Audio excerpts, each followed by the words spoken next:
People just hate being in last place. And of course, when you put in a performance ranking or a leaderboard, that last place, nobody wants to be there. So we find that if the person in last place improves their performance over time, the people near them in the bottom of the ranking, they also improve. And they try harder because they don't want to fall into last place.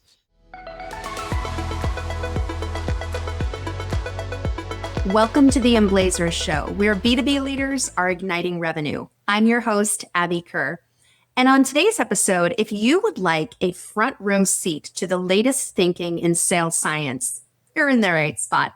Our guest today, Dr. Nick Lee, is here to give us the lowdown on what academic research is confirming or denying about what real B2B practitioners feel. So Dr. Nick Lee is a professor at Warwick Business School, where he studies the intersection of data science, sales, and organizational psychology. He spent his career helping leaders better understand how data and science can improve decision-making, performance, and the way teams operate. Nick also serves as Assistant Dean for Research, Culture, and Environment at Warwick, and is the founding director of the Sales Excellence Hub, focused on advancing the sales profession through research and practice. In addition, he's an honorary fellow of the Institute of Sales Professionals, where he works to promote standards, ethics, and development across the field. Let's go to the episode right now. Nick, it's great to see you again, my friend. We have many years of research work together. We co-authored a book together, but it's been a little while since we've been sort of on stage together. So good to have you on the show. It's a pleasure to be with you again, Tim. We've had a lot of fun over the years. I always learn something. Whenever I do anything with you, I learn something. So it's a real pleasure to be here again. Yeah, I'm not sure how that happens because you're the one out there on the forefront doing all the leading edge research. I feel like all I do is try to popularize your work. And that's what I want to do today. So the Emblazers Show, we try to reach revenue leaders and bring data-backed ideas to the table. I mean, and literally, what's your sign off on your email about data? I always like what you say. Listen to the data, don't worship it. I think similar to that. I think, respect the data, don't worship it. But, I read your email closer than you do. But nonetheless, without data, we just have opinions and folklore and all the rest. So this is why I'm happy to have you on the show. So to kick us off, I am really curious, what's going on in the workshop? Nick, what are you studying and why are you studying it right now? And then let's peel that back, once you put something on the table. Yeah, great. I mean, it's an exciting environment to be in right now in the sales space. I've been working in this area for about 25 years now, and it's gone from something that was very marginalized to really a mainstream part of sort of management and business research. So it's been fantastic to see that development. So there's a lot of exciting stuff out there in general done by some of my great colleagues, and some of the stuff that we're doing ourselves, I think, is really exciting as well. I think the thing we're really working on at the moment is it's kind of a micro topic in some ways when you think about it, but in the end, it has a big outsized effect on people. It's really how we present information to salespeople, performance information in particular. So we're really interested in our rankings. So we've got a couple of projects on how you present leaderboards, basically. That's a good way of looking at it. What are the effects of different rankings and positions on the leaderboard? So the thing we've done a lot of in the last year or so is trying to understand the effect of people at the bottom of the rank and the people around those people. So when you have a leaderboard, there's always somebody at the bottom of the leaderboard and someone at the top. A lot of times research focuses on the people at the top, the star performers, especially in sales. We have this kind of star culture. And the assumption is that if we keep those people super happy, that's the best way of affecting general team performance. And there's some truth in that. I'm not going to come out and say the bombshell is we don't have to care about those people. But I think we often ignore the people at the bottom of the ranking a lot. And particularly because we tend to think about them as an individual rather than the effect they can have on other people. So I certainly remember when I started out, a lot of my original work was about what should we do with low performers? Is it better to kind of to remove them from the team because then maybe the rest of the team feels supported, for example. And there was this general consensus that ignoring them was the worst thing to do. We kind of moved a little bit now on their sort of value as they can be quite motivational as well, because there's this phenomena we came across from the sociology literature and various other things called last place aversion. So this fear of being in last place, or this like a visceral dislike of being there. And we see that in all kinds of other contexts. So if you can get people to choose, if they're in a queuing system or line, as we might call it in the US, people will switch lines, even if it's to a line that is definitely worse if they're not in last place anymore. So people just hate being in last place. And of course, when you put in a performance ranking or a leaderboard, that last place, nobody wants to be there. So we find that if the person in last place improves their performance over time, the people near them in the bottom of the ranking, they also improve. And they try harder because they don't want to fall into last place. So we've done quite a lot of research on the effect of this fear of last place in motivating people towards the bottom of rankings. We find it has quite a good positive effect on team performance on average. That, of course, that effect is more strong for people at the bottom. So the person that's right next to, so second to last person, that effect is quite strong. But as you go further up the performance hierarchy, that has had lower effect. People at the top don't really care what's going on, but it's a surprisingly powerful effect. So that's the thing we're super excited about. We've had another look at the idea of performance leaderboards in general. So, for example, we find that in situations where the ranking is stable over time, in general, that leads to a higher performance on average.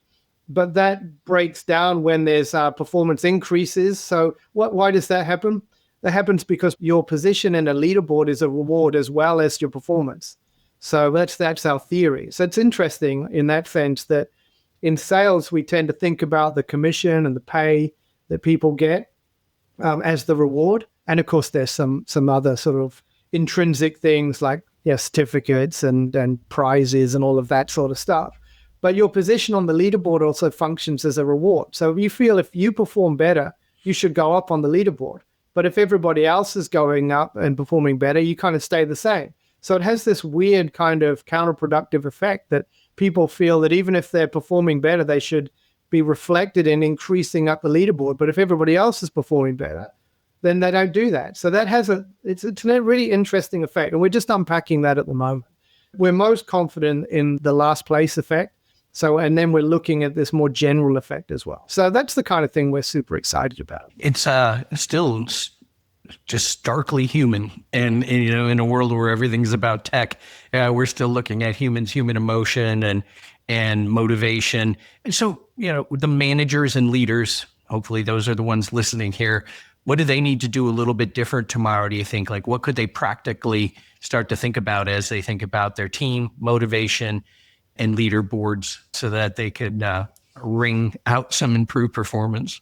Well, a couple of things. I think what you said there is a general point is I think the thing that you get from the research that's coming out today in general, that what I would say is the biggest thing that's consistent is what we would say heterogeneity. And there's no magic bullet that works all the time for everyone. And now we're getting so much more data from companies, which has been a great benefit of the new environment. There's so much data on understanding people's performance. And we find that now people are way more, not quite unique, but these effects that we thought held for everyone, now we have enough data to show that they have boundaries and they work better for some people and other people. So this idea of moving away from this one size fits all idea is really important in terms of comp and everything. But then when you drill down into the stuff that we're studying in incentives or rankings, or performance leaderboards. One is that ignoring the idea of making performance open in today's environment, it feels like nobody wants to do that. Nobody wants to have winners and losers in some ways. And I think that effect, even if we don't like it, that effect exists. You can really leverage that to improve performance. So using performance dashboards and rankings and making these comparative performance metrics open as much as you can within reason is a good thing. Second is an understanding that everybody can contribute to the team performance. And actually, instead of ignoring people down the bottom of that rank and thinking, well, we don't really mind if they leave, if we actively manage those people, we can actually have an outsized effect on on performance, as well as hoping that the people at the top, we keep them happy. I like the message that even the people at the bottom can play a really important role.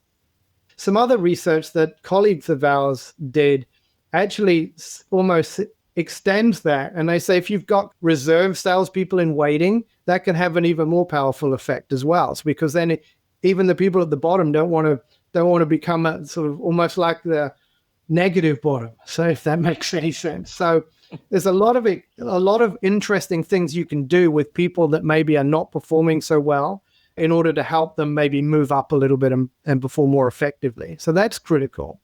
And I think maybe recognizing that everybody can play that role, the more performance rankings you have, the more chances you have to experience that effect. So there are lots of different ways you can manage that process. It doesn't just have to be on quotas and bonuses. It can be on all kinds of other different performance metrics. So that gives you more opportunities to leverage the importance of relative performance. So that's the other thing I would say. Look at how often you can update them, because when these update frequently, the effect becomes more powerful. So, Nick, that's a really interesting, more leaderboards, the better, I think is what I heard you say. So having a quota leaderboard, sort of the obvious one, but are there other activities or metrics that can hit the board that would then improve this effect as you describe it? Yeah, I think that there's always a limit. Nothing ever kind of goes up. There's always an incremental kind of drop off in effectiveness because you don't want to overcomplicate people and you don't want to give them too much information. And so I think there's a balance, but I certainly think we can move beyond. What we want to do, I guess, in principle, is give opportunities to be successful to everybody. I think in some ways, I know it feels a little bit like a nice to have rather than a must have, but the idea that people can perform well across different metrics can give quite a strong boost to sort of the general culture of the organization. And also it can put people in it can give people different experiences. You might be top of the revenue leaderboard, but you might be kind of bottom on your on some other metrics that might then maybe give you a boost there. And that's going to be an interesting thing. I'm not going to say that's research backed because we haven't got access to all these the ways that these leaderboards work together, which I think is a really interesting area for future research in terms of how we can cross-compare our performance across different metrics. But we see the opportunity is that one of the stronger ways to improve the effect is to show that there's meaningful change in the ranking. So when the person at the bottom of the rank doesn't get closer over time, then that effect gets quite weak because nobody really believes they're going to get overtaken. But when the person at the bottom shows improvement and it gets closer, and also then there is changes in rank, then it becomes a realistic option for people to feel that they might get overtaken. And the basic principle is to get more and more opportunities to show that rankings can change and they're not set in stone. So how you do that can be frequent updates. There are some like call centers which are doing this on an hourly basis. Whether or not you might think intuitively that could be a little bit pressurized, but according to our work, it would possibly be a good thing as long as there's an explainability to the rank, because that's the other thing that really affects people's acceptance and feelings about performance dashboards and metrics is how fair they feel. I mean, we see this in animal research over the years as well. When the reward and the causal factor that causes the reward, when they become disconnected, then people get very stressed out. Animals get very stressed out. People get very stressed out. So you can cause a problem if people don't feel those rank changes are explainable and logical. And I think if you want to cause problems in the organization, that's a great way of doing it. But if you don't, then you want to make sure that everybody sort of understands why they appear on these ranks. And then this is a very powerful motivator. It kind of feels a lot like where sports teams have gone with all of the metrics they're measuring now and how they decide which players will fit a certain system and what kinds of values and numbers mean something. That at least I live in a very small market, and our teams have to compete not with payroll, but they got to compete in other ways. So I've watched that in action. But this other idea too, that I think you have to know that if you're going to measure something and you can validate the measurement is accurate, that the measurement actually means something. Like there's a cause and effect that's important to both the seller and the company. I would think just measuring blood pressure, Exactly right. you can do it. There's the data, but it does it move the needle in business performance? I think you're exactly right. And there's a old expression, I think it's called Goodhart's law. I think it says, when a measure becomes a metric, it ceases to be a good measure.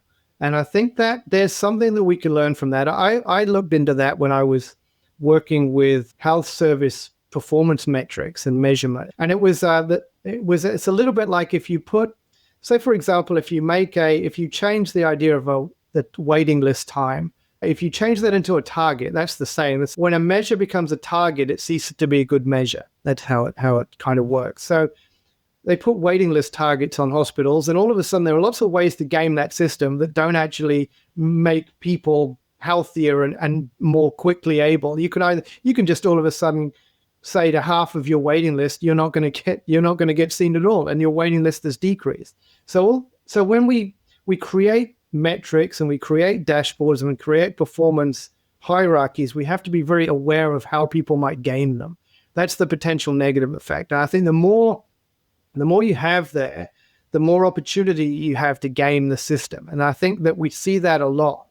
So it's like a sort of balancing act. You have to understand the sort of second order consequences of a lot of these things. I think sometimes, it's a classic situation with lots of incentive and compensation plans, the second and third order consequences aren't thought through enough. And I think it's the same with performance dashboards. And then, that's in an AI-based world, we see all kinds of, just because you can measure it doesn't necessarily mean you should always make it into a dashboard. When AI comes in, that we find some of the other work we're doing and the way that people perceive AI is that whether or not it's explainable to the sales rep. And so a lot of times we work with companies that use AI sort of coaching and AI evaluation systems, and how that you might give someone a mark out of 100 on their charisma. I say that because I had one of those meeting note takers that gave me a charisma score every time, and it annoyed the heck out of me because it was never as high as I thought it should be. And I was trying to dig into this black box. And, how did you get to that score?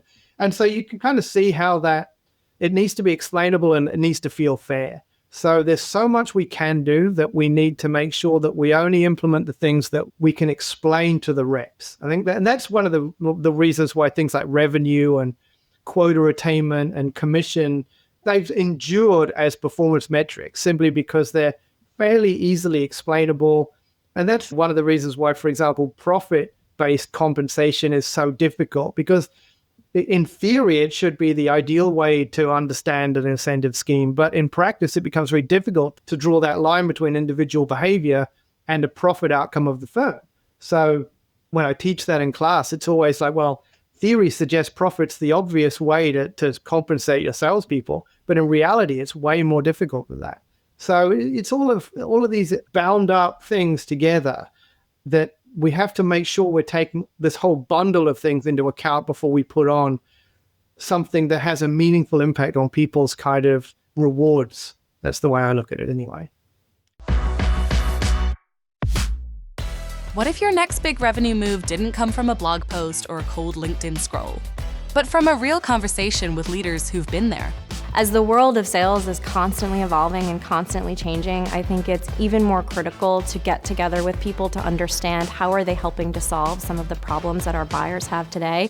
Meet Emblaze, a community of sharp B2B minds, CROs, CSOs, rising stars, sharing what's actually working in sales, enablement, and customer growth.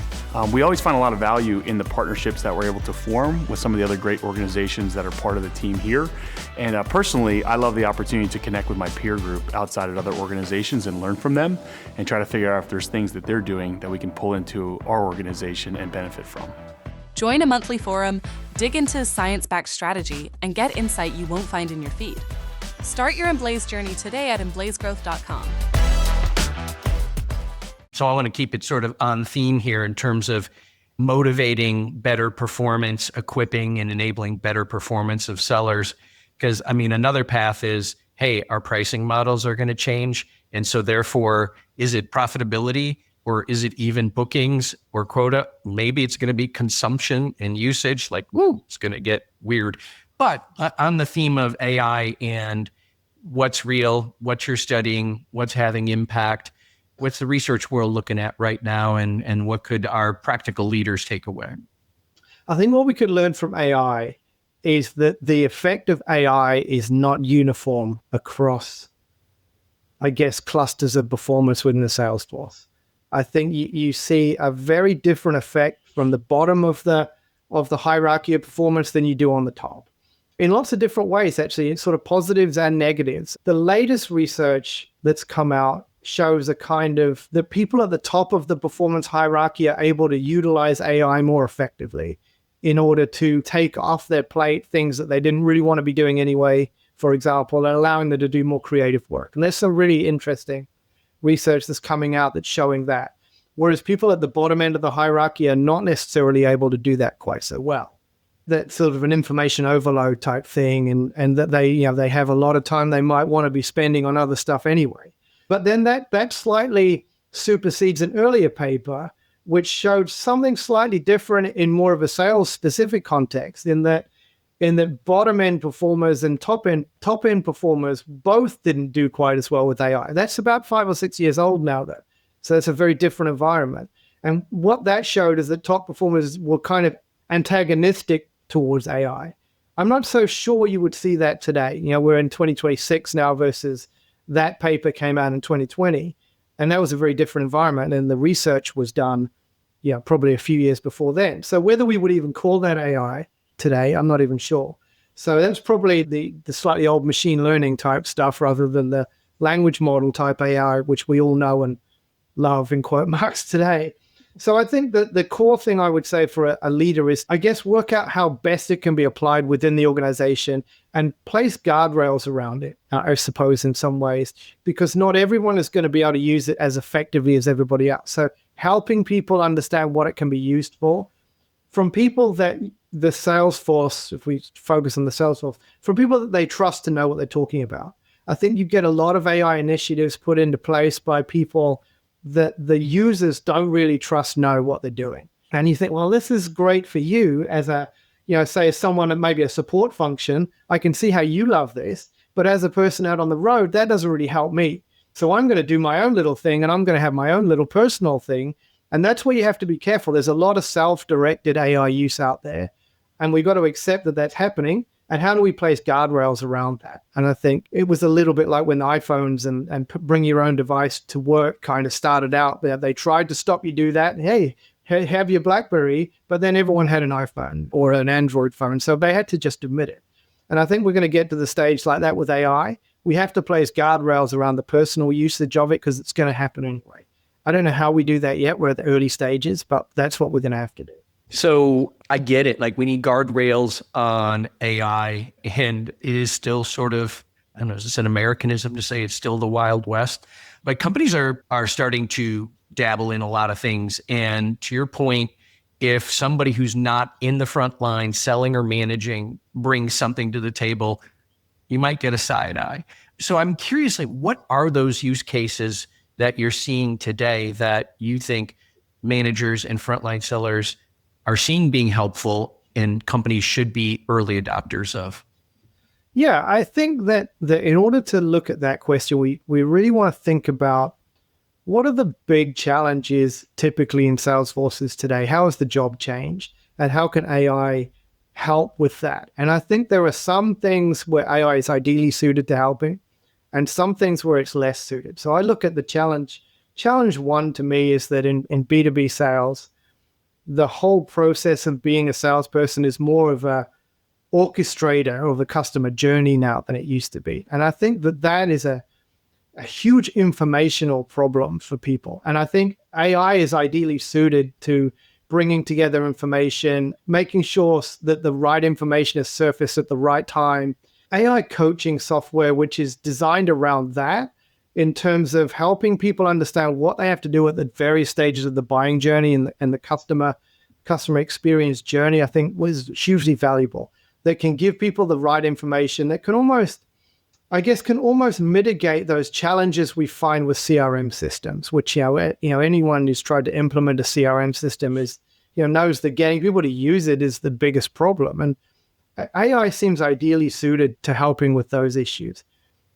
There are lots of potentially strong use cases in the idea of AI coaching, but I think we have to be careful how we implement them, I think, which pulls me into the things that maybe AI can be sort of superficially helpful, but might almost, augment a problem that's already happening with the idea of remote work. And I think remote work is something that it's great in lots of ways, but I think it puts a lot of people in very individualistic situations. And I think, of course, salespeople have traditionally been thought of as remote, but in general, there was always this idea that you still had a lot of customer interaction. Nowadays, a lot of stuff is online. And I think that's got lots of positives, because all of a sudden, things that were almost like ephemeral, the interaction, they're now recorded for posterity forever and ever, and they're information. But at the same time, the whole interaction is very different. I think it can be very seductive to assume that an AI can tell you something fundamental about a relationship based on a visual and an audio track. And it can tell you a lot, but it doesn't explain everything. And I think that's where we have to understand how that information is presented to salespeople. We also have to give salespeople opportunities to have personal, face-to-face professional contact, I think. And a lot of the work we've done over the recent years has been about the benefits of the social environment on the salesperson. And that was sort of in a pre-AI, or an age where AI wasn't so prevalent. We were really looking at call centers and inside salespeople and showing how when those people were in social environments, then the positive performance rubbed off on other people, and the negative performance also rubbed off on people. So you could kind of manipulate the social environment in a really positive way. But now a lot of traditional field B2B reps are almost a little bit like inside sales reps, in that so many of their calls are online. How do we kind of somehow get the benefit of social interaction without having that physical social interaction? So I think that's critical. And I think AI can lead us down a path where we think we've got that, and we don't really have that, because, AI kind of almost provides this slightly strange pseudo socialization function. And I think we have to be a little careful about that. I think it can offer us a lot of really strong benefits when it's explainable. So it can give us a lot of advice about what we said at what time and whether or not that worked and what was the reaction, without necessarily forcing people into boxes, and making sure that when feedback is delivered, that feedback comes with an option to talk to a real person. I think I can imagine if you're sitting there and the only feedback you get is from an AI, and you don't even have this option to talk to someone about that feedback, that I think can be a dangerous situation to be in. So I think AI can have so much potential to make us better at what we do, but it also, the human side of how we frame that feedback to our sales reps is really important. And I like a paper that was looking at retail salespeople, which is a slightly different thing that we're really talking about B2B, but it showed how AI could help standardize the sort of baseline customer experience and then allow people to go beyond that. So the idea was that AI can raise the floor of everybody, but that humans raise the ceiling potential of where you can get there. I think that's a great metaphor. I think I always look at AI as allowing us to do the basics way better than we could have done them. And that, I mean that is like giving people individualized feedback. If you have a big sales force, that was impossible. So you can now do that with some support from AI, but then you have to then add that human touch on top of it to raise the ceiling of what you can do. And I really like that idea. So it's not inherently good. It's not inherently bad. I think that if we just think it can do everything without a human in the loop somewhere, then we're going to give ourselves a problem. And the best organizations are going to somehow work out what are the use cases that can help people bring problematic areas of their job upwards, take the things away from salespeople that they don't like doing, that are not value creating essentially, but still have to be done, And I think there's a lot of jobs like that. If you can just somehow work out a way of systemizing and automating a lot of that stuff. I always think about expense reports at this point when I know I wish that we're somewhere towards that, but we're still not as good as it could be. Imagine that. You just take that completely away from the sales rep and have them focus on doing the thing that only they can do, which is the human side of the interaction. And I think that's still going to be essential to good selling for a long time yet. Humans are not going to be replaced by AIs in a lot of B2B context for a really long time, if ever, because we can do things that these machines, I don't even like to use that word, that these models are not going to be able to do for a really long time, if ever, I think. And we're reaching the limits in some ways of what they can do, which is very impressive, but it's still not going to sell a value-based selling contract, I don't think. Maybe I'm being naive.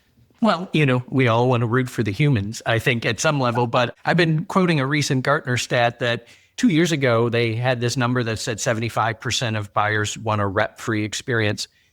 This year, end of 25, they came out with a number that said 75% of buyers will prioritize human interactions over AI by 2030. So that's a trajectory that's like bringing humans back to the top of the heap when there's another human on the other side making the decision, especially large, complex, high-stakes decisions. And I've just sort of separated it this way. I feel like there's two main jobs of a seller. One is to run the engagement, and the other is to create an experience. And the thing that the human buyer on the other side feels is the experience you're creating, and if that's different and better. And there's all this stuff all day you got to do to run the engagement that kind of stays below the waterline. Like, to me, that's ripe for AI. Like that, like, make me faster and better at that so I can go create more experiences, better and different. I don't know. Is that oversimplifying? No, I completely agree. I think we see so many jobs like that. Even the academic job is not too different from that. If you think about the teaching side of it, there's a lot of grunt work in delivering a fantastic educational experience. I mean, I'm not a trained slide deck creator, but I have had to create a lot of slide decks. These are things that the content, but then you have to spend hours putting it into a slide deck. AI is, it's getting better at doing that. It's not perfect, but that's the kind of job that, nobody comes into academia to make slide decks. Maybe someone does, but I haven't met them yet, or to do a lot of that kind of stuff. But, when you need all of that material, it's like that in the sales force, I think. There's a lot of human in the loop stuff that is essential. And I look at those stats you quoted from Gartner. I think that's incredibly interesting. And you think it's not about, think about that 75% at the beginning that they wanted the rep-free experience. They didn't really, but they wanted to get rid of something about that was annoying. And they kind of then code, it's because sales reps are always ringing me up or emailing me or something. Now, how do we get rid of all of that stuff that they don't like so that they do the stuff that they do like? And, we're a social species, I suppose, if that's the right way of looking at it. We don't really want to give up social interaction. I just don't believe that's the case. And I think that we want to get rid of a lot of the stuff that comes with that, I think, but we don't want to fundamentally give up that. And when we're in the high value B2B solution selling business, I can't see a world where that connection is somehow irrelevant completely. I just cannot see that happening. Maybe there are lots of other selling situations that might be framed as selling that maybe that might happen, but I can't see it happening with that high value solution selling business for a long time yet. And everybody who listens to our podcast breathes a sigh of relief and goes on to fight another day. I hope that works. Well, if we just keep encouraging each other. Anything you want to leave our audience of sales leaders with? This has been great. Thank you for sort of a peek behind the curtain and what you're seeing, the leaderboard stuff and managing the bottom part of the team, understanding the potential priorities for AI. All been great. What would you leave with our audience with today? Well, I would leave with a slight pivot that the work that delivers this kind of stuff doesn't get done without organizations that are really keen to participate in that work. The biggest change in the ability to develop really useful knowledge for sales organizations from our side has been the amount of organizations that have been willing to share their data, have been willing to share their environment. Some of the work that's going on now in experimenting within real organizations, it's been fantastic. And we can't deliver that knowledge without that collaboration. So on the one hand, there's a thank you to organizations that do that, but also a kind of like a plea for more organizations, because that's really what separates organizations that really put research into practice and improve what they do from organizations that just talk about it. And it's a long road and it's a challenge, but there's so much we can all benefit from that. Yeah, we go back long enough where we were looking for databases of people who would participate in a simulation. And now we've got so much recorded data of in real life stuff happening, pulling that in and mining it for findings, or being willing to tweak some things in field studies, I think has been a huge advance. And so I'll echo the plea that companies who now are collecting all this data and don't know if they have an insight to work with, ring up Nick. He'll find he'll turn that data into insights. Thanks, Nick. A pleasure seeing you again. I hope to have you back soon because this is always inspiring stuff. So thanks again. Good to see you again. Thank you so much for having me on the podcast. Thanks for watching another great episode of the Emblazers Show. Thanks to our guest, Dr. Nick Lee, and thank you for liking, following, and subscribing to the Emblazers Show on your favorite podcast app. Check out what Emblaze membership is all about by going to corporatevisions.com/community. We'll catch you next time.